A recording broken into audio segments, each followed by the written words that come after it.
kill you.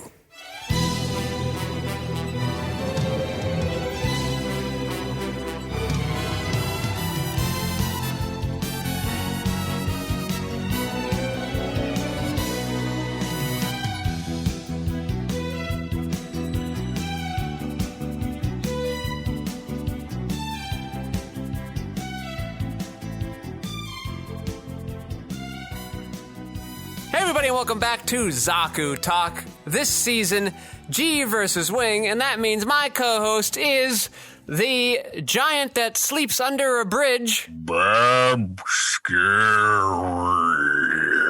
And I am your host, Patrick Skeyhill. Thank you for joining us this week for episode 24 of both G Gundam and Gundam Wing. And of course, on the audio boards is the great Lev Van Rensselaer. And of course, you can always email us with questions, comments, queries at zakutalkcast@gmail.com. All right.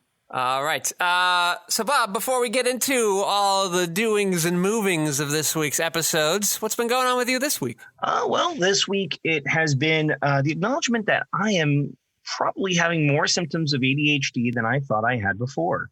I actually just called earlier today, day of recording, to see if they couldn't bump up my schedule for getting in for my first appointment because I am waitlisted until March. Well, that feels like a long wait, Bob. From September. Yeah, it is a bit of a long wait. But I'm on a wait list to get a call in, and I'm hoping that if somebody does a last minute no show, that I'll be able to take up their spot. But yeah, my mind has been running mile a minute. I have been working on a number of different things, including my tabletop role-playing game book that we just announced. The final version release will be coming down on December 25th. Because, you know, it's 5 times 5 is 25. So 5 is a big number in Sentai, and 12 is 6, like the sixth member. Think you're Tommy Oliver, Green Ranger type. And 2 being the number that you can pull away from your 5-man to get a 3 and still have a Sentai. Definitely nothing important happens on December 25th that I know of. Do you know of anything that happens on December 25th? Well, yeah, the Feast of Saturnalia, Bob. Oh, what kind of idiot am I? The Feast of Saturnalia. Yes. It's like... Blessed Yule to all. I know. But yeah, so we're doing the final release then. I've been making some contacts with voiceover folk and just trying to get over, yet again, some of those hurdles. But I've got such a good support system. A bunch of my players on my Monday night stream, they were all shouting me out to get me hired for things. So it's nice to know that I have good friends. What about you, Skeyhill? What have you been up to? Well, I got through my crazy shoot last weekend. That wasn't technically mine, but it was a set I was on where I was like producer, UPM, and first AD, and all sort of very last minute kind of thrown on me. You were saying that, yeah. Yeah, so we got through that. Okay. I won't say it went swimmingly, but it went okay. I have one last sort of shoot I'm helping out on this weekend, also as a first AD. Also a bit last minute. But then I get sort of a little reprieve. As for personal projects, we finally signed on a vaunted production designer for our animated work, and she actually has a background in kind of animation design and 3D compositing. So that was, we've been working on her for a couple weeks, but she finally agreed to help out. Mostly because the nature of our project means it doesn't require much of her time. So he doesn't have to like be on a set for, days at a time, which is helpful. And, working on storyboards for that, getting ready for this pilot I'll be shooting in about 5 weeks as well. So yeah, that's just purely live action. So yeah, busy with sort of those kinds of things. All right. Well, so yes, why don't we go into the synopsis of episode 24 of G Gundam? All right. Episode 24. Bright New Star, the birth of the God Gundam, or in Japanese, Aratanaru Kagayaki, God Gundam Tanjo. Tanjo is a word to say birth. I know this because of my Toku weeb background. In Kamen Rider Den-O, the primary rider will always say Ore Sanjo, Sanjo being arrived. But in a film, they use Ore Tanjo instead. I am born. So it's the same concept. The 4 members of the Shuffle Alliance reach Neo Hong Kong for the finals. However, Domon is not there. Still trapped in the Guyana Highlands, he spots a Neo Japan capsule containing the God Gundam. Attacked by the Master Gundam, he sacrifices his Shining Gundam to reach the capsule. However, the combat data from the Shining Gundam is required for it to move. Using an experimental device, Rain is able to take control of the Shining Gundam and transfer the data manually. On his way to Neo Hong Kong, he is attacked by 4 unidentified mobile fighters. This slows him down, with Domon barely making it in time. All right, sounds pretty good there. And over here we have episode 24 of New Mobile Report, Gundam Wing, the Gundam they called Zero, or in Japanese, Zero to Yabarata Gandamu. Yabarata being like called by name, something like that. Yobareta, and yes, called. Yes, okay, that makes sense there. Quatre, now mentally unstable, appears in the newly constructed Wing Zero and begins to destroy various colonies one by one. Lady Un sends Hiro and Troa to fight back in the Mercurius and V8, while Tuberov, finding Un's behavior too lenient, stages a coup against her and cuts off the air supply to Wu Fei and Duo and the Gundam engineers. All right, so I think for this week, Bob, because I'm mostly fine with the G Gundam episode, why don't you tell us all the things you like about it, and then I will talk about the small quibbles I have. Okay, a little change in format. Sure, why don't we? All right, yeah, it's a very straightforward episode. I will say that some of the things I like are the fact that we have these 4 individuals that are part of this newly formed Shuffle Alliance, not only acknowledging that they feel Domon's pain and everything, but also the fact that they are worried about him, even if they're still trying to play it off. So there was a great Argo Gulski moment for you. I know that you've been taking to him, and he continues to play the wizened elder among this cast of characters. Yeah.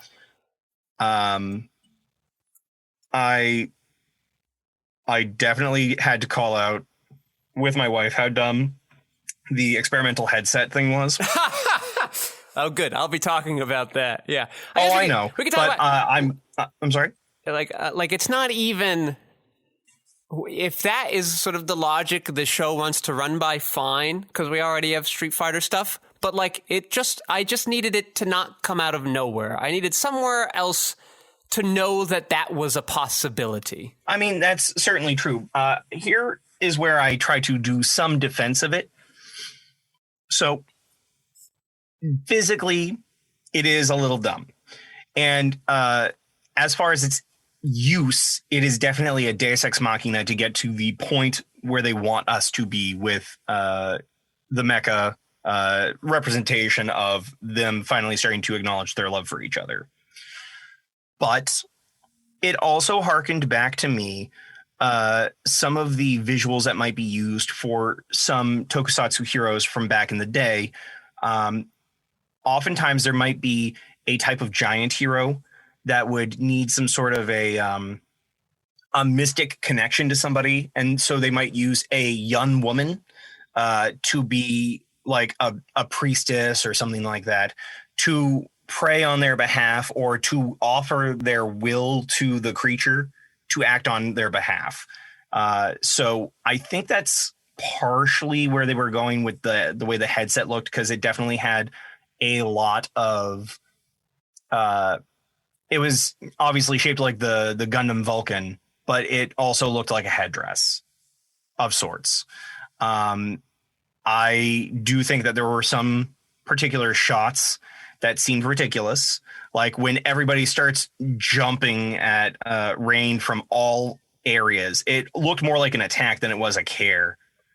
But, you know, I appreciated the conceit of the scene. But most importantly, even if it does seem over the top for her to telepathically move the machine and act as though she were alive within the machine itself, it's nice to have that moment, and does replicate the kinds of things you might see in a war zone of a warrior's battlefield. I do think that this episode definitely depicted Master Asia as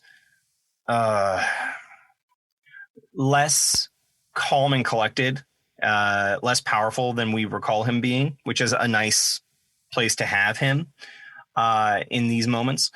I also think that it had us asking more questions about what are his motives? Why is he acting in this way? It does not seem wholly for the sake of the Devil Gundam.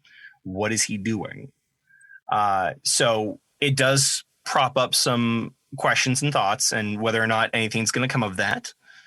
And then finally, I feel like it's definitely one of those things where they really wanted to push that last second foot touching the ground, and to go at those Mach speeds to suddenly stop at on a dime just before everybody and be there in time to somehow still count as arriving.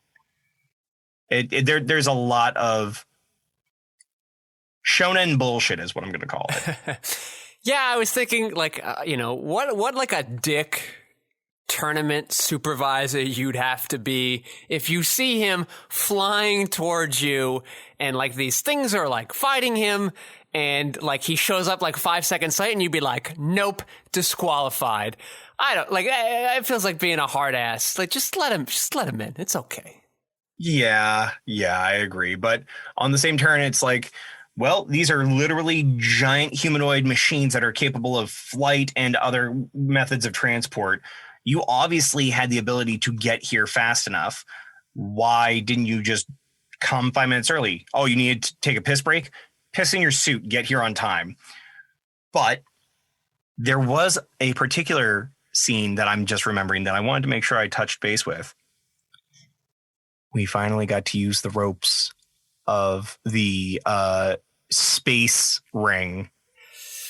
I thought it was going to come much later in the series, and the fact that we got to use it, I was so happy. Yeah, I didn't want that. But then I thought it must be, is this like like unsurprising for this kind of genre? Yeah, I mean, it's a Chekhov's gun in a way.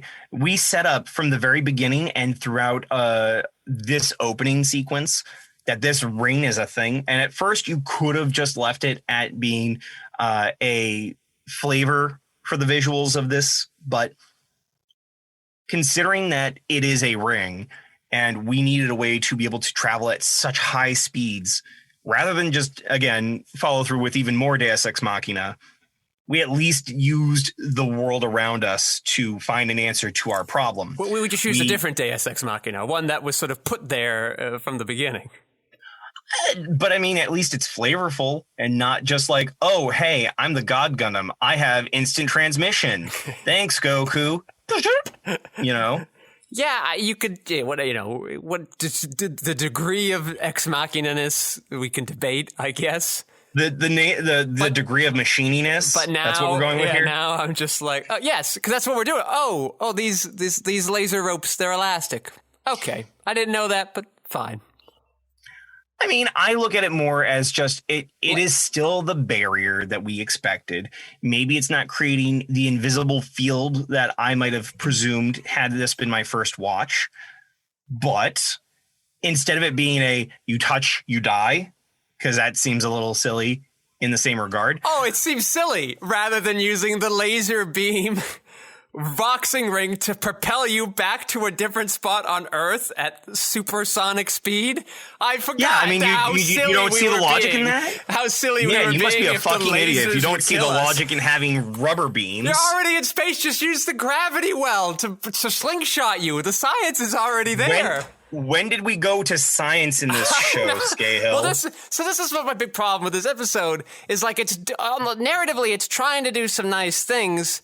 You know, I think this moment with Rain and Domon is really important, but all the time I'm just wondering, like, what? Why? How? And now I'm distracted and taken away from, like, that moment when I should be, like, zeroed in purely on them, but I have to adjust to this visor she's putting on that turns her into a pseudo-new type so she can control a Gundam from afar. And I just, if you had set up some of these things more, I'd be like, okay, I've accepted it, and now I can just be on them. That would have been nice for me, the audience. Sure. And I guess what I would say is, it is definitely a difference in our preferences in media, is what I would say. I feel like, for me, I pointed out, oh God, it's so stupid, but it's now served its purpose. I have now stowed that away, and we've gotten to the point that actually matters, having this emotional scene, you know? Yes, we had the dumb Vulcan headset thing, and we're praying, and we're saying Domon way too many times. And in fact, as we find our way back to the Rain some 10 minutes later in the episode, we have our Inuyasha Kagome moment where Domon and Rain just keep yelling each other's names. I think it's a product of the time, but, you know, again, but like I buy it. It's a shorthand, right? A little bit. I buy it in Inuyasha because we're already in, like, magic world. So, like, I give them more slack. And while we have set up certain different physics in G Gundam and Future Century Land that I've already bought into, this one is just sort of added out of nowhere. And it's not necessarily that it's dumb, though it is. It's that I'm just like, I have to now comprehend it and deal with, like, how is any of this happening first before I can focus on them. So if that's what you need to get them there, fine. But, like, I don't know, 3 episodes ago, you know, last time we saw Quatre and the gang, like, that should be in there somehow, them talking about, like, how could we make this prototype work? We might need it. And, like, that could have been enough for me. And then when we get to the moment with Domon and Rain, I don't have to be like, what? When will this come up again? Does this matter? How does this work with the physics already established? I could just sort of buy it more because you've already given me the answers-ish to those questions. So, yeah, that's, again, I'm going to cite the fact that you and I are interested in different types of media. For me, in Sentai and Rider and everything else, it is not uncommon that we get these sort of one-time drops of new tech or, you know, let's get this thing going. I will give you that they should have talked about it towards the beginning of this episode, or maybe while they were still in space during the last episode, that this might be an option. They were assuming before this problem came up that it was just going to be, it drops near enough to Domon that he can walk up there and touch it with his robot. He couldn't. So that's why we break this out as a last-ditch effort item. It's not meant to have been used. It exists solely for this particular purpose. We have eaten it. We have digested it. We have thrown it away in whatever wasteful fashion that we need to. Okay. And that's common in this style of story. No matter what the scenario that you know you need to get to is, if you in the writer's room decide that you need to add a complication, be prepared that if that complication is meant to be more a speed bump than a pitfall, that we just have a way to kind of hand wave it. It should be an answer to a diversion in the question. You know what I mean? Yeah. Okay. So that's my defense of it. I'm not saying that your opinion is wrong. I think it's just, I think it is a difference in the kinds of media and their languages. The similar thing could be said from my perspective with Gundam Wing in some cases, in that there's so much of the reality of it in there. It sometimes does throw me off that we are watching a show about giant humanoid robots as our primary mode of warfare. You know, the fact that it is so real in other places, it can sometimes take me out of the fact that we're having this very sincere storyline using giant robots. I don't know. Like, you can do great, and sort of this is what Hollywood kind of is able to get away with. You can do these big stories with these sci-fi or fantasy elements in them fine if we're all on board with the rules. And I am fine with most of G Gundam because, you know, one, you've explained what the rules are as I'm watching them, so that gives me context. But two, you know, like early on they do Hadoken kicks, which they don't do so much anymore. But like, so yeah. Oh, wait. Oh, yeah. So, like, great. Like, fine. All right. So it takes me a while to get used to that in a Gundam show, but as a show itself, you know, you've set that up so when it happens later, I'm fine with it. But I was not expecting whatever. I don't even quite fully understand what did happen between Rain and Domon and the two, Japanese Gundams. So, and even that you do that is fine, but I think you hurt yourself by doing it at that moment when you should be drawing our attention elsewhere. So, like, I don't, there are the fact that there are giant robots in Gundam Wing doesn't bother me, especially because it's mostly used in space. When they are used on Earth, they are somewhat limited.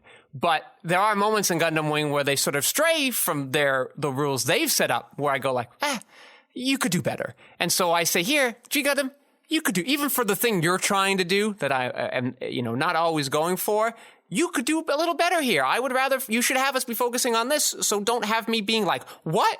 Here. But it sounds like for people who watch the genre, you guys are just used to random stuff popping up and you're just like, okay, fine. Yep. Keep giving me more. And then you just keep going.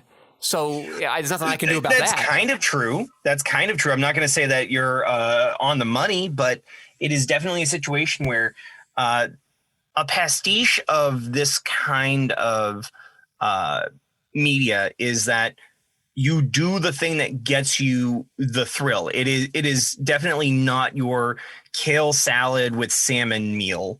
This is your Mighty Kids meal with the toy inside, you know? You know that it's more food than being treated like a little baby kid. But it's not, you're not eating all the nutrients that you should have if you want to have a full healthy lifestyle. It's definitely that middle ground. Yes. Does that make sense? Yeah, like I'm not watching Power Rangers, but I'm not watching. I almost use Starship Troopers as a higher end one. I'm not watching Power Rangers, but I'm also not watching Saving Private Ryan. Yeah, but I guess overall the example is fine. But for me, it's just like you have some meal that like doesn't need salt, but you, the viewer, are like, I want salt, and they're like, all right, fuck it, and they just throw it on there, even though it might even, like, I don't know, ruin the meal, but you're like, it's what you want, so like there you go. That's very true. Thank you for joining us for culinary catastrophes with Bob and Patrick. Welcome to Zaku Chef. Next week. Yeah, here we go. Listen. Try and tell me that there is not a cooking Gundam somewhere in the continuity, even if we have to go to SD. I did like seeing the windmill Gundam using its windmill as like a bottom propeller to fly across the ocean. But what I did appreciate in the background of a lot of those scenes is the Gundams are showing up, pretty much the four main ones that they showed us last time, is like some Gundams came on a plane in a carrier the way I would expect. And I was like, oh, thank God some people were being practical. Clearly those Gundams don't matter, but at least they're out there in the world. Yeah. Yes, that's it. And that's true. But the ones that we're seeing right now are, one, the ones they obviously want us to be prepared to see fight our characters. Mm-hmm. But also, two, they are the most bizarre looking ones and intentionally made to be like, oh, hey, these are pretty decent countries that would probably make their way there, regardless of how ridiculous their Gundam looks. Yeah. I mean, you have a literal bullhead shaped Gundam. I don't imagine it's going to do well against the Gundams that we've seen so far. Popping out of the water. It swam there. Yeah. It used the power of rage to just make its way across a whole ocean. Which I don't even know if that's the easiest. I guess I don't know where it was technically coming from. My thought is it came from Spain. I don't know, but it feels like an. No, it is Spain. It's the Matador. Yeah, Gundam. But like I don't know if like when that Gundam set out for Hong Kong, if he was still in Spain, because like Domon was traveling everywhere, so maybe other people were. But my thought is like if you're coming from Spain to Hong Kong, you take the ocean. That was your quickest route. I mean, it could have been that. Remember, the first time we saw him, he was going over planes. So it could be that he was going from Spain through Europe and China and then making his way to Hong Kong from the Chinese coast. Yeah, I guess you could do it that way. That would be fine. Yeah. I just why would you want to go underwater? You went underwater Gundam, Bull Gundam? No, but I am Is this a shaped like a head, so I've got enough water dynamics. Maybe it's a throwback to Spain, the 15th century Spanish naval, which was the most powerful in all of Europe. No, I think it's nod to Franz Ferdinand, and not the person that died that set off the events of World War I, but instead the band that would come out some 10 to 15 years later. Look, why is it a nod to them? It's not. I'm making a joke about the fact that you decided to pivot us to a naval empire. Franz Ferdinand, of course. What are things obviously that people know about Spain? Oh, they know about that, where the Spanish Navy was the most powerful until Francis Drake came down in like the late 1500s and like beat the shit out of them, and then England had the best one. You have here two individuals. Inside you, there are two podcasters. One who is excelled in classics and history and the arts in a very finite realm. The other one, just a smattering of trivial bullshit. You are depressed. I would argue some of this history is sort of trivial. I'm just confused how Franz Ferdinand comes into play because he was from Austria. It doesn't. So, okay. I'm just completely and utterly contesting your very thought out and logical answer to this thing that I have no business in having an understanding. Okay. With a shitty pop culture reference to diffuse the whole thing. I don't need. So this is a band that's also called Franz Ferdinand. You don't know the band Franz Ferdinand? I'm not really. It's not a huge one. They had a one-hit wonder. Oh. Take Me Out. You say you don't know. You say you don't go. I might have heard that in a commercial. Is that? Yeah, it was everywhere in the aughts. Okay. That song was it's that old. Oh. Yeah, it's the 2000s. It was popular back when I was in high school with you. Oh, really? Oh man. Yeah, you could sing it on Karaoke Revolution, and you could play it on one of the Guitar Heroes, of which I don't know. Okay. Well. Anyway, Gundam. Yeah. Yeah. That's all. You know, even the ropes, the headset, this communicator, just these things I'd like to see set up. Even like Domon being able to pre-program the Shining Gundam's moves, which he uses to deflect like a last ditch attack from Master Asia as he's running to the other Gundam. Like these things, and then Master Asia has to, and Domon have to both explain what just happened. Like if you would just set these things up a little quicker, we kind of get to be in this kind of, because essentially like it's the first half he's dealing with Master Asia, and then he's got to rush to the finish line. I'd like to focus more on that, and less on trying to explain how we're doing all these things. That would have been nicer for me, especially in this climactic moment. It's the last episode in the first half of the collection. So like we're racing to a climax of sorts. That would have been nice. You say this, but I'm hearing a conflict of interest. Bear with me. Yeah. And this is me quibbling with you for the sake of extending our read time here. The fact that we're saying we want more setup and more potential explanation in different parts of different episodes, but when we're going to just use it and throw it away, we're over explaining. Well, I definitely think you shouldn't be resorting to using and throwing away. I think that is a bad tactic, but if this genre wants to do it, fine. But for me and for audiences outside of this Zentai format, if you want to open yourselves up, you got to set up the rules of your world so I can sort of follow along. Or if this is 1995, and the stuff that I refer to this as being part of has evolved since then to have stronger storytelling capabilities than what was happening in 95. So you get it. But remember, we are in an age now where film has become more readily available to the world over, and the ideas that have taken in the film world as we know it have been applied really only in the past couple of decades as well as they have. I would say if you looked at most films in the 90s, a lot of it was schlock, and a lot of things prior to that were schlock. Having to go from a real Robo series like we're talking about and having it be a very military and humanistic idea in that regard and trying to turn it into this one-time Super Robo series, it's going to take a lot of the things that would happen in those schlocky style of films to apply itself. As opposed to taking from Star Wars, it's taking from a bit of Super Sentai, a bit from these. I don't want to say that Jidaigeki comes up as often in this series yet, but there are enough points in here where like martial arts films definitely apply themselves and their stylings to this show. Well, I would disagree with you that 90s products were schlock and 80s products were schlock. And I would also disagree with you that Star Wars isn't schlock, because I think that it is. But we're also sort of in a weird zone here where the movies that are sort of inspiring people to, I don't know, like the big movies that we think of when we think back to those times are usually big Hollywood films, which are already like TV anyway. So if you're a TV show and you're borrowing from them, you shouldn't be sort of out of nowhere. But it just feels like these, and shonen shows have this problem too, where you sort of write yourself in a corner and then this thing kind of has to come out of nowhere so you can do this big, bombastic fireworks thing. And like, we have to just go along with it. And if it would just don't want to master Asia in this climactic conflict, you say fine. But like you ruin that a little bit, but you definitely ruin this rain moment when you do it when you did. So just do it earlier, and then I can focus on what you want me to focus on in this moment. That's my suggestion to a remake of G Gundam. You know what?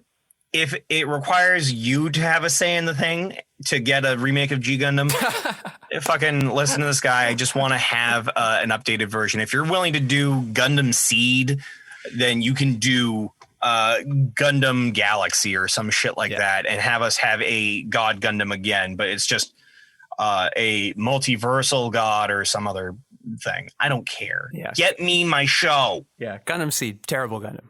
So I'm told. But let's talk about a Gundam that is also inspired by the start of things. Gundam Wing. Inspired by the start of things?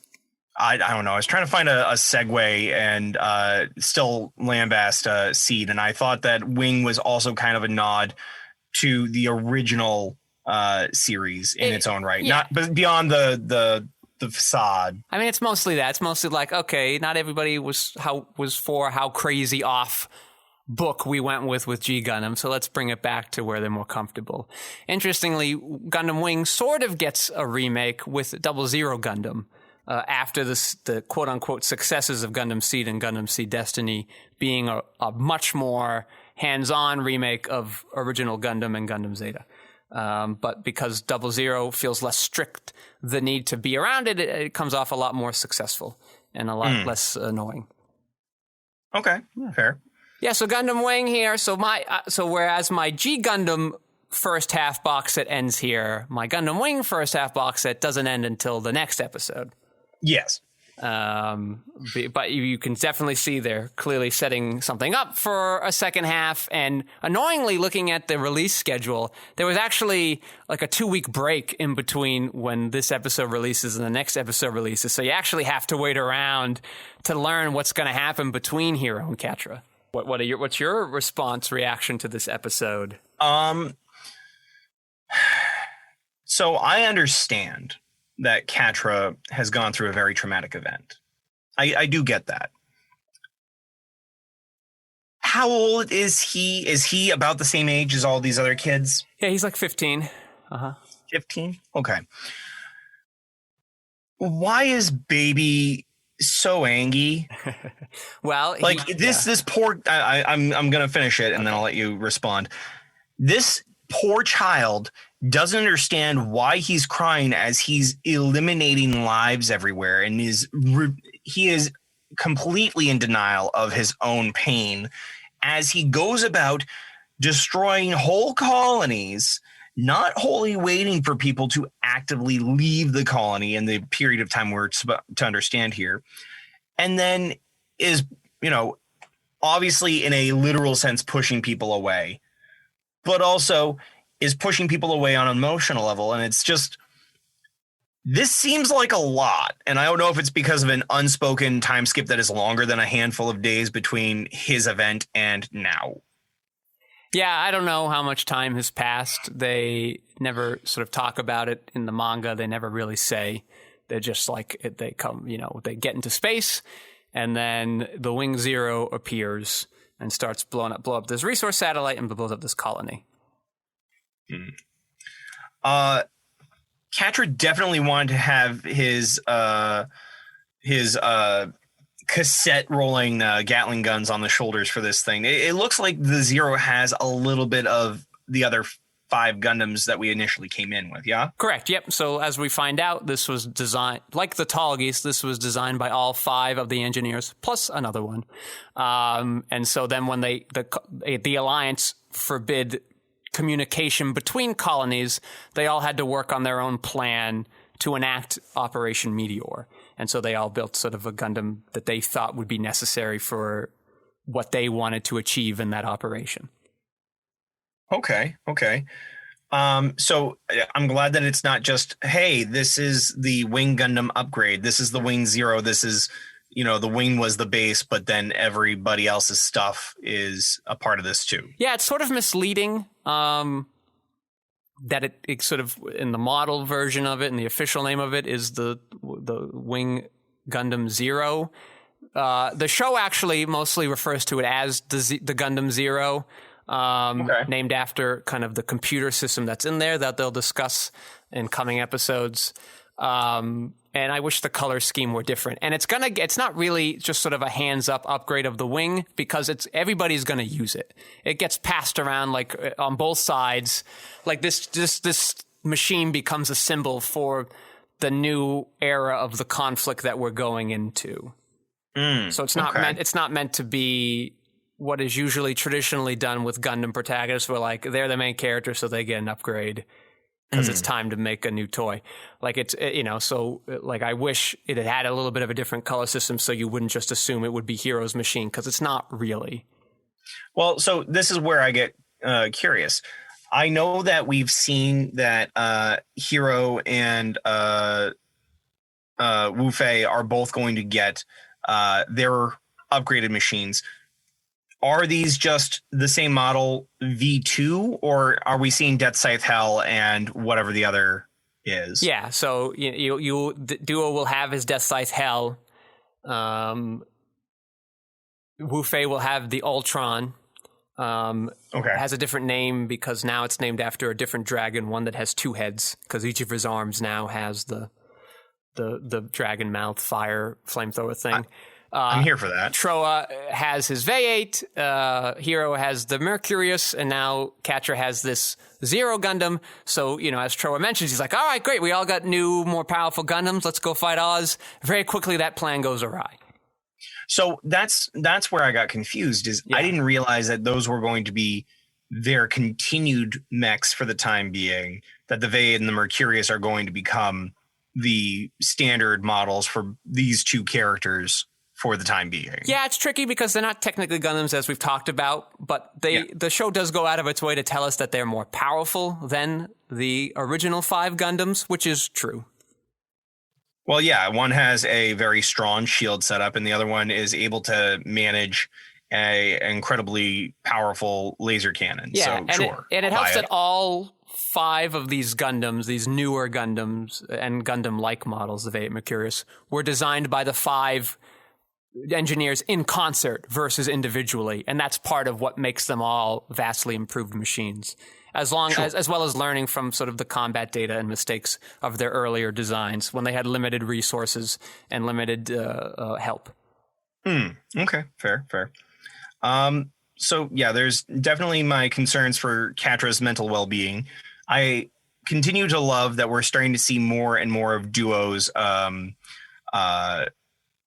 scoundrel nature, like intentionally trying to push Troa so that way he could get whatever Troa was going to help them out with. Well, I actually think he didn't know that was going to happen. I think he was just doing what he would have done anyway, and Troa saw an opportunity to let slide some information.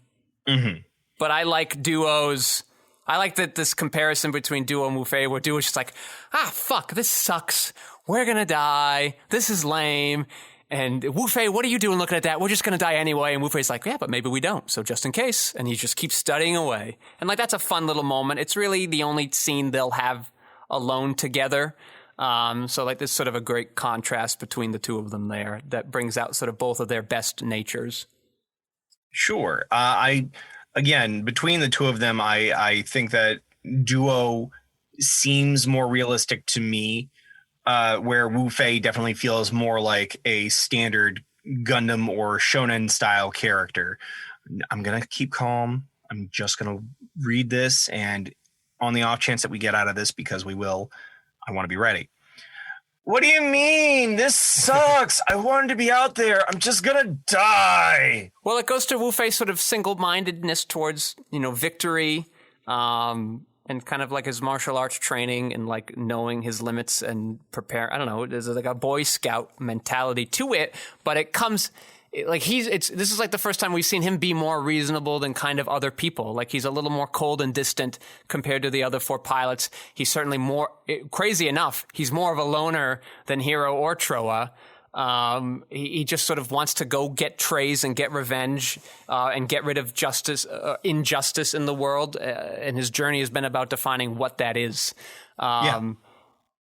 So that I find sort of interesting. And then Duo is our fun comic relief. Yeah, again, this is where I know that you and I have different tastes and flavors. I definitely understand where you're coming from with Wu Fei, and it's not like, oh, look at this rigid cardboard cutout versus my fun and goofy Jello boy. It's, it definitely shows that there are different sentiments that we like to take away from our preferred characters and our preferred media. Well, this one I don't think is a different taste thing, because as I said, I liked Duo the first couple times through the show, because he is fun, he is likable, he is charismatic. Scoundrel characters are fun. I agree with you there, but after the third time, he's sort of the same. Whereas the other characters, specifically Quatre, Wu Fei, and Hiro, kind of give me more to kind of rethink and relook at them and reimagine them in my head. Duo's giving you the same thing each time, and he's doing it well. But, and maybe the show isn't meant to be watched 10 times. So that's, I'm not just, I'm not sort of poo-pooing the writers. But sure, there's more opportunity to explore with Duo that this version of the show doesn't do, that the manga's too short to do, that if you did a remake of it, would be worth kind of looking into and seeing some other aspects of the scoundrel character. I think there's just a lot more to explore that isn't here yet. Oh, I agree with you. And I this is what I said a few episodes ago. When you have a 5-person team like this, there's always one that's going to probably get the short end of the stick when it comes to getting development and character and arc. And based on what you've been telling me, I'm almost certain that Duo is the one, because as you said in a prior episode, he has the least far to go compared to the others. He's the Joey of this series. Don't he is dare bring friends into this. That is a shit ass show. It certainly has not aged well, but like that was the reason why they could make a Joey spinoff, because he was sort of he changed of all those 6 characters, he changed the least. So there was more room to explore with him. And he was just sort of like the joke of the sitcom characters. He was the jokiest of them. So like this sort of, does feel like Duo. What sort of always annoys me about this section is like it's the show presents it as like, haha, see, Troa was on our side the whole time. To which I say, well, yeah, I knew. We all knew. Like, so that would be something I'd clean up too, because I think it is kind of interesting if the reveal comes when Duo has like the lighter projector thing in his hand, and we go like, oh, okay, good. I was hoping he was, but I wasn't sure. So I would like to kind of have a couple episodes where we don't know if Troa has changed sides. Are we saying that we know because we came from a time where we had this access to home media and streaming services that allow us to watch things back to back? Or are we having that ability to see it through because of our knowledge? Because I feel like the average individual who watches this show, assuming they have not gotten any film study knowledge and assuming that they don't have access to these things, they have to sit a week and they might have a strong opinion, but it's fallible. In the moment between the episode airing and the following episode airing, you have a week where you have to sit and be like, but wait, maybe if this happened this way, oh shit. And then if that happened that way, this is the schoolyard talk that we used to grow up with. This is in the days where if you, like me, did not get a chance to have a computer until well after the fact, you didn't have access to message boards or something like that. You were stuck with your own theories that unless you had friends that were also watching at the same time, you were stuck to yourself having to speculate, you know? Well, ultimately, the listeners could tell us at zakutalkcast@gmail.com whether or not you think this was sort of a very noticeable moment. But for me, personally, I'm going to give the audience some credit and say, yes, but I don't think they do a great job of trying to get us to buy that he has betrayed them other than he wears the uniform. And there are three things you could do to very easily clean that up, very easily. One, you've got to relook at that scene where he first comes in the uniform to talk with Lady Un, because I think the goal was like the subtext is like Troa is very outwardly stating and kind of demonizing their tactics of like gaining the colony's trust to control them that way. And they want us to think like that he likes that idea because he's the strategic one of the five. But that's not how it's coming off. It's not how it's written. It's not how it's played by the voice actor, at least in English. Two, to get that to work, we need a setup where Troa doesn't just sort of like flies into space with Hero to defeat Oz and then suddenly works for Oz. We need something a little bit in the middle where we could think like, Troa is re-examining sort of if maybe Troa sees that the colonies are in favor of Oz, and since he was there to fight for the colonies, he now fights for Oz. Like that could be a way you could sell that easily. And then three, these various chats he has with the professors don't come off as him trying to get information from them to fight these enemies. It feels almost like he's feeding them information so they can come up with a new plan. So if you just change those three things, I think you get that to sell a lot easier. I don't think it requires major rewrites or changes. It's just little fixes here, and then boom, you get the effect you want. Yeah, I buy that. I will say, though, that I feel like in order for that whole thing to occur, you could have probably given the duo scenes that we got of him sitting around and watching screens and this and that to Troa. Yes. And that fills it. Yep. But now we take even more away from duo. You know what I mean? Well, yeah. But like I think there are other things I would take away from other non-characters or things even earlier in the series that we probably don't need as much of. I'd have to look around. You're also sort of an episode under order here. We only have 49. So you have a little wiggle room. Then you think there's not one, Bob, but two recap episodes. You could probably untangle some room there. Yeah. In a modern remake where they don't seem to need the recap so much. Fair. So that's how I would, if I were going at it again, that's an area I would kind of clean up. Also interesting in the manga that I don't think works as well is I like when the resource satellite blows up at the beginning. We see the mobile suit, we see the heavy breathing, and then we go in and we see that it's Quatre in the pilot suit.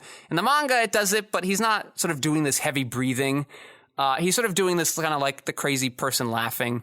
I think that's a little less interesting. It certainly gets the point across. The manga also tries to kind of clean Quatre's slate a bit by letting us know that the colony he blows up has been evacuated of non-military personnel. They're all magically out of there suddenly. So it wants to do that. Nothing else too different between them. It's very faithful. It takes about almost all of a manga volume to do the episode. Wow. There's a little bit where Un brings up an interesting point that the show doesn't, but I think it's worth talking about, when she describes the engineers as building both the Tallgeest and this new mobile suit model, the Zero, and sort of says, like, in a way you could say that they brought about this era's new war.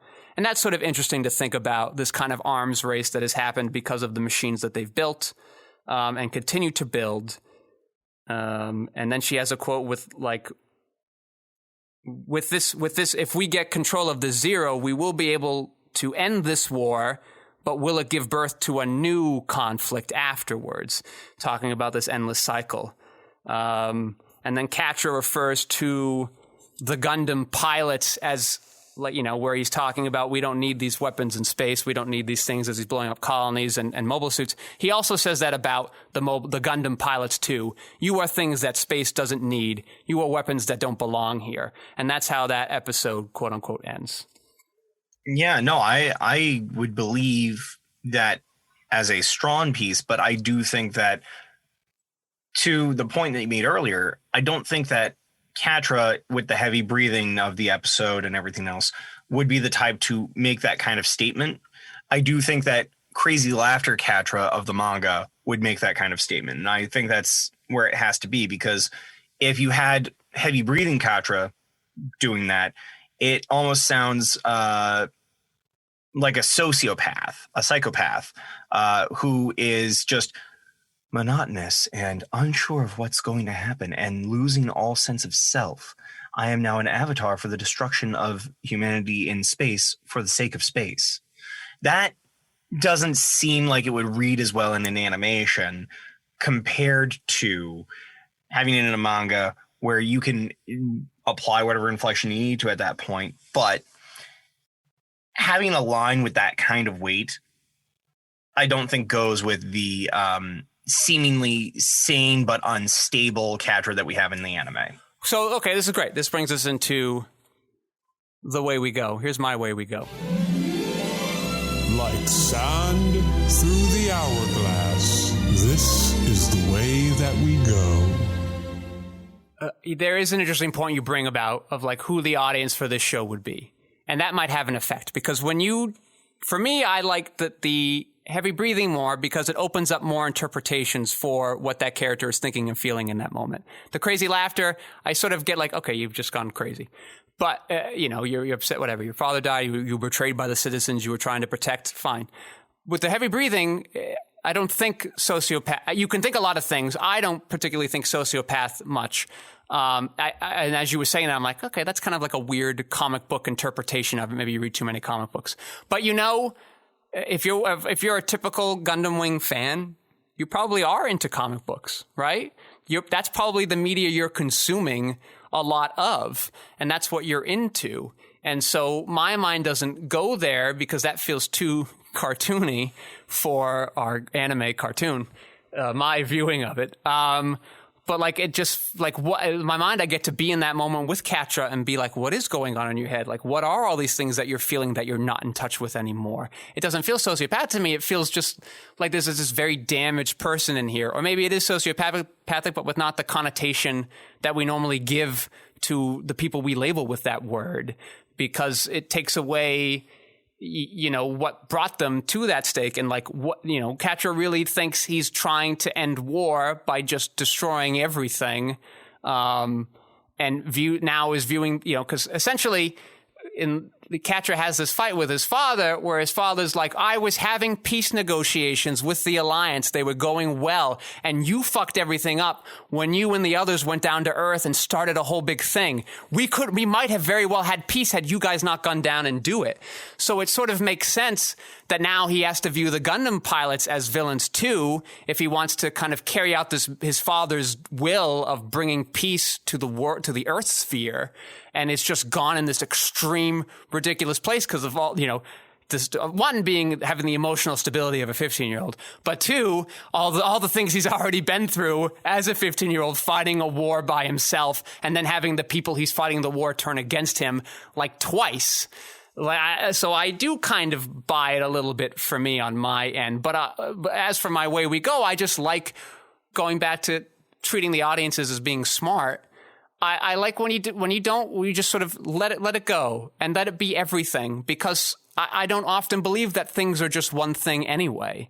I think they are maybe one thing to Bob and then one thing to me, but it doesn't mean that they both aren't true, because I just think our sense of perception is so limited and our sense of comprehension is so limited because we are such small things in a vast cosmos that it's sort of ridiculous to think that anything could be one thing or that we could know anything fully and perfectly. I can see where you're coming from with that. Absolutely. My way we go this week, I think has to go to the fact that for a time back in the 90s, not only 90s in Japan. Yeah. I appreciate that we're approaching this episode of G Gundam with so much emotional connection for a person that is supposed to be your typical stoic warrior type, and what we wanted to see when we came in. That first episode and the episodes that we get introduced to everybody with, we have these people that are single-minded fighters. They are very much a two-dimensional cutout of different archetypes. But as we've moved on through the series, we've seen that four men can share a sense of caring for another man in a way that, while they're still having some level of denial of it right now, is becoming more and more apparent the longer they stay connected by the way of these crests. So being able to appreciate this fraternal love that I know in the States we have a lot of trouble with now, especially as of the past century, due to fears of homophobia and why would you ever sit in the same hot tub as another man? You better sit in that hot tub 5 feet apart to show you aren't gay. Like, it's really ridiculous. And the fact that a show like this is aimed towards a younger audience allows them to have that opportunity to question whether or not there is anything wrong with love outside of familial and sexual romantic. The two that we are now stuck with in the States that are the only acceptable ones, and even then debatable in some cases, to be able to see this kindness, this closeness, this opening up of very thick barriers between Domo and Rain, even if it wasn't wholly his intent when she's penetrating into the mind space of his memories within his former Gundam, things of that nature. It made me really wonder why it is that we are in this place right now where we are in such an emotional disconnect as a society at large in the United States, from being able to accept that you can love someone and it doesn't have to be romantic, sexual, or familial. I told my friend yesterday, Aniki, he was, showing the kindness that he always shows me. I care for him like a brother, and I told the man that I love him, but it's hard to say that because even as I say it on air right now, there is the instilled thought that by saying that there must be something wrong. This is not usual, normal, etc. And I hope that in my lifetime, we see that dissolve away and that we can start accepting love between people and not have to instantly apply this romantic, sexual, or familial connotation to it. I think we're already in that. I think it's good. I think it's a good direction to go, and I think we are going there. I love you, Scale. Yeah, I'm not going to do that back. Let's take a stop over at the Nerd Corner. Let's take a walk to the Nerd Corner, where we will talk about a lot of nerd stuff. Yeah. So, my Nerd Corner this week, about a month ago, Criterion had a sale. It was like half off. They do it about twice a year. I love it when they do the half off sales. The Blu-rays become very affordable then.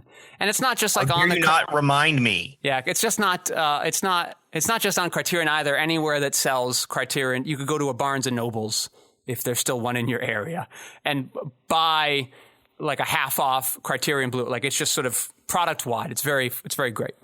And so I picked up 4 movies. I got to go through 2 of them this week. One of them I'd already seen, Blue Velvet. But what makes this Blue Velvet DVD Blu-ray very interesting is there is in fact an hour's worth of lost footage that was removed from the cut of the movie. And in fact, there was an additional hour that was removed that they can't find. So this Blue Velvet was actually a 4-hour movie when they had finished the first cut, and they cut out half of it. They cut out a whole movie's worth of movie in Blue Velvet. I got to watch an hour of them. It was actually like, if I ever became like a teacher, like I would sort of show those in concert with the movie and be like, why might these have been cut? And it's not that the scenes aren't well done, but it's sort of like storylines are cut out. Characters are cut out, like whole things that fill up the world of this movie are gone. And you can actually and the things that got cut out, you can see some proto Twin Peaks kind of vibe they were probably going for by really kind of spreading out, spilling out into Lumberton more. So that extra hour of deleted footage alone was very interesting and worth looking at. There were some other very interesting features in there too. And then, of course, there was, one of my favorite Godard films, 2 or 3 Things I Know About Her, only ever released on DVD from them. They have yet to make a Blu-ray version of it, but I don't think they ever will. So I got that. One of his messier films because he's in a time of transition. He's moving from just being a great filmmaker to now having this more social activist kind of Maoist kind of voice to it, and he hadn't quite found the right balance and how to do all that yet. But I think just the pastiche and the almost the film essay nature of it is very interesting, very inspiring. I've stolen a lot from it, including for this upcoming animation project. The notable special feature in that one is the commentary that gives a lot of context to what was going on in France in the mid-60s that he was sort of talking about, as well as this essay that talks about a lot of the visual and literary references that Godard has pulled from and kind of putting those up side by side with images from the film. If you want to get those, they're available from Criterion. Very much worth the watch just as movies alone, but you get a lot of great stuff in addition to them. All right, Bob, what is your nerd corner this week? Well, as I mentioned earlier in the episode, I think I'm going to make my nerd corner about Katana Zero. So, Katana Zero is a indie video game that plays as though you've heard of Ninja Gaiden, right? Yeah, I have actually. Okay, yeah. Well, it's been around since the NES. I'd hope by now you would have known. So it plays as though you want to be good at Ninja Gaiden, but do not have the skill for Ninja Gaiden. It is a game where you are in a retrowave future. So you have like this synthwave music.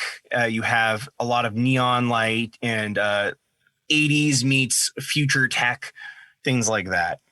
You play this hitman samurai that goes around and kills people with a katana, but you have to do so in a way that lets you not be hit, because as soon as you get hit, the entire thing rewinds itself due to a mechanic that will be explained as a thing later on in the game. So I'm not going to try to explain that. But you get to effectively slow time as you play through and try to not die as you go from frame to frame. In that way, it is less of an action adventure game and more of a puzzle game. So if you are a fan of puzzle-based games and or are in love with style, I would highly recommend picking up Katana Zero. It is typically already cheap at like $15, but it's often on sale, and we're in the holidays at the time of recording. I wouldn't be surprised if you could find it for half or less. So go on to Steam, Switch, PS4. I'd be surprised if it's not also on Xbox, whatever. Pick up a copy of Katana Zero. You will fall so deep into it because the mechanics of the game are simple to use, but that whole, difficult to master, it creates a lot of desire to do one more attempt. Please pick up Katana Zero. Is the PS5 out? Did the new Xbox and PS5 has come out, and the Xbox Series X and Series S have also come out. Okay. It just feels like those newer systems are also like it feels like there's no fanfare. I didn't even know. No, there was enough going on about it. Remember, we're cable cutters, so we're not getting the same commercials or whatever. And if you're in the gaming community, it's been popping up all over the place as necessary. But because of the pandemic, it's been a little more ho-hum of a ad campaign. And honestly, as with years, I'd say the past generation or two, the first generation, the first models that start coming out seem to have issue, whether that's, smoking or having trouble reading discs or whatever. So if you were one of those people that went wild to pick up one for the holiday season, great. Just be prepared if you need to send it in to get refurbished or something like that, because it is very likely with the first million or so models that you're going to have a hiccup. Yeah, thank goodness there are no PS5 games I want anytime soon. At the moment, yeah. Mm-hmm. Bug Snacks, though. I don't know Bug Snacks is Bug good. Snacks? Yeah, BUGSNAX. Bug Snacks. What the hell is that? It looks like a children's game on the front. You have all these Muppety-looking people that are on an island that is populated by creatures that are bugs that look like common food items. It is your job as a reporter to go to this island and try to help the people that have set up an effective village for themselves there. And not only try to capture or at the very least take notes on these monsters, almost as though they're Pokemon, but you're also trying to help people through their emotional problems on the island and the interpersonal problems between each other. So over the course of the game, you're also delving into people's psyches and being able to help them have emotional catharsis, all the while feeding them some of these bug snacks that then turn parts of their body into the food that you fed them. Yeah, I don't really need that. I'll just try to finish up Final Fantasy VII Remake and Persona 5. Maybe someday I will get to finish those games. Well, you know, when you decide that you're allowed breathing time that isn't also meant to be productive, there you go. And if you need me to be on Zoom and chat with you while you try to go through them, just so that way you have somebody in the room with you besides, I'll do that. Yeah, I don't know. Like, yeah, maybe I'm being too precious. Like, the goal is to like treat them like a movie and like give them attention, because like that's how you get the emotional experience. I don't know. I think I'll get some chance. This is sort of the issue. Is that this is what happened with Final Fantasy 15? Is that I played it. I started playing and I'm like, I'll do a little bit here or there. And then I like couldn't stop. And I don't even know how much it was that I was enjoying the game. Like it's just sort of something, the way I react to these Final Fantasy games. And it had the annoying bonus of being a 200-hour game. When you did everything, yeah. When I just missed 50 hours, Final Fantasy X, you're in, you're out, you're done. Could have whipped that out in a month. Well, so that's the thing, though, Skeyhill, is that with this game, because I played through 15 for the most part, you can literally just go from place to place. And other than the events that they force you to have to do, you can skip all the extra content and just be at a lower level with underwhelming gear and still complete the game. But because of the way that we grew up, we're doing all these side missions so we can assure ourselves that we are capable when we have to fight these things. We are trying to avoid grinding when necessary, and we're trying to make sure we're getting optimal gear so that way we have the best experience as we go through the story. Well, it's not the way I grew up, because the Final Fantasy 15 is this very more modern and westernized version of a JRPG, and it's all the stuff I don't like about sort of most video games. I get that most people do, and that this is probably just what games are now, but it's not what I enjoy. I like sort of this linear, maybe there's a side quest here or there, right? Final Fantasy 10, you fight like the other things. 9, 8, 7, they all have like their bonus things. You could get a golden chocobo. Fine. Yeah, but you also enjoyed them being on a simple command system as opposed to being able to have the action at hand. That's why most people have leaned into these action RPG styles. So the action is fine. Like in Type 0 is fine. That was doable. But like they overcomplicate these things now. But that wasn't even, and so like I personally just feel dumb. But that's not the issue. The issue was just like, here's your 15 hours of story, and then here's like this other random crap and fetch quests and nonsense that you can just sort of do and kill time and feel justified that you spent the money you did on this thing. We're also talking about the game that got converted from being a sequel in what was supposed to be a trilogy, if not more, of games within the Fabula Nova Crystallis series that they were going to try and do. Not quite a trilogy. It was meant to. It was 13 versus 13, and then there was going to be a third one before they decided no, it was going to make no, because 13 Agato became Type 0. So when they decided, okay, 13 didn't do well, and yet despite that, we're going to make 2 more of them. So like whatever, it was about like the philosophy of the crystal, and based on the trailer of 16, it actually looks like they're taking a lot of the 13 versus stuff and just putting it in like a medieval setting. So like I think that story's still going to exist, which is good because it looked a lot more interesting than the 15 story, but. So, like, I don't fault them for, like, their story and, like, the, I don't know, limited gameplay. But this is, like, a thing this is, like, a Grand Theft Auto kind of thing. Borderlands, what is not Newgrounds? I don't know, New Vegas, Fallout, New Vegas. Yeah. Like, that's just not what I liked about JRPGs. It's not what I liked about video games. It's not why I got into them. I think I can adapt to an action style game. I think I can do that. I think that's inevitable. So I'm okay with that. But I would like just there to be a world that I don't know. It just feels like a lot of like busy work. I don't want busy work in my game. I have 2 points to that before we start wrapping up because we've been having a great time here. Okay. But I know that we have recording stuff. That's right. We're still recording. I love it. You better keep some of this. We'll see. 1, this is a game, Final Fantasy 15, that was split not only off of that Fabula Nova Crystallis, but also being put onto various burners, swapping between the front and back burner with Kingdom Hearts 3 and other stuff because Square Enix puts too much faith into Tetsuya Nomura to be able to finish games and then not give him enough time to follow through with what he's trying to do.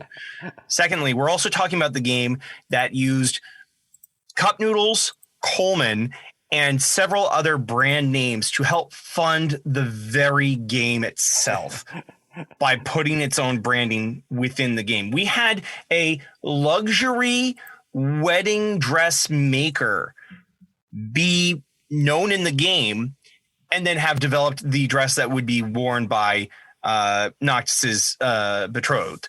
We had a lot of brand names all over the place that you couldn't get away from.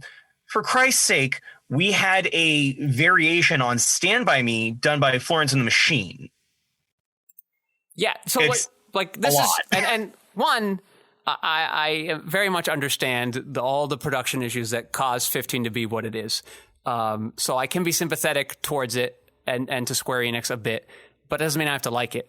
And 2, this is sort of the problem that the gaming industry is falling into the Hollywood trap, where they have to make these giant things and they can't fund them, so they all have to be big successes. And when one isn't, like if Final Fantasy 15 wasn't successful, they weren't going to make Final Fantasy games anymore. That's not a position Final Fantasy should ever be in. That's not a position any game should ever be in, or game company. That's not good business. And I don't need all this. I don't know why we're all so greedy. I was okay with the Final Fantasy 7 Polygon people. I was in it. I was immersed. I was okay with Squall's weird, crappy looking face because it was fun. I was okay. And if you went back and did that, or went back and did a 16-bit Final Fantasy, I would be over the moon. And you didn't play the prequel game to 15? I did. Yeah. But that was just like way to sell 15. Like they didn't put that much effort into it, which is unfortunate. Okay. And the same with the movie too. Like they wanted to be this big multimedia spectacle. Just make one 40-hour 2D or limited 3D graphics game. Make that story good or interesting like you did with Type 0. And I don't need all this production value. I don't need it. You've done it for me in the story and the characters you are providing me. I'm okay. I don't know why we need the biggest and bestest and fastest frame rate and ray tracing and light photorealism. I'm carrying around a giant Buster Sword. Realism's out the window. It's gone, but I'm buying into it. So it's okay if he looks a little pixely. I'm fine. America, fuck yeah. Okay. Well, thank you all for listening to that rant. Thank you, Lev, for dealing with my audio volumes during that. I'm sure it was very difficult. Thank you, Bob, for joining us each and every week this season. Of course. You got any plugs? Always and forever. Hey, hi, Worldwide Sentai. This is Bob Scary VOA coming at you live from Zaku Talk Base. You can find me on Twitch, Twitter, Instagram, and a slew of other websites by my handle, Bob Skerry VOA. That's BOBSKERRY VOA. You can also go to bobskerryvoa.com to listen to a slew of, I love slew apparently, but I don't like coleslaw. You can listen to a slew of demos that I have for character, commercial, promotion, and narration reads, and please hire me. I would love to read for you. I have done a few small projects here and there, but I want to do something for you. Yes, you listener, let me be your voice. And finally, you can also find me on itch.io. I am a co-dev for a whole system called Niche, and am publishing my first flavor book for that system, currently titled Project Henshin Heroes, Volume 1, Prisma Paladins. At the time of recording, it's $5, but by, as I said earlier, December 25th, we should have the full version up. That will be $15, give or take. So, but you're paying for wonderful art. You're paying for actual production value. So, help a guy out. I put a lot of money into it. What about you, Scale? And I am your host, Patrick Scale. You can find my features, documentaries, short films, animations, film essays, behind-the-scenes footage, and so much more at QuixoticUnited.com, as well as you can find me on social media of a similar-sounding name. Thank you all for listening. Bob, tell me how many cans of orange soda you can fit into a cup of noodles. You can fit about 1 1/3 cans of orange soda into a cup of noodles. Do not heat that orange soda in that cup of noodles.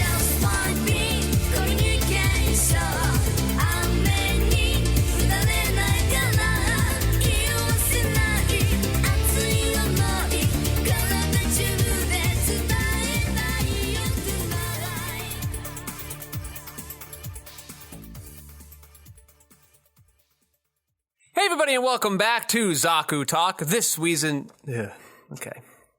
This Weezin? I know. I've just done an hour and a half of recording before this. Leave me alone. All right.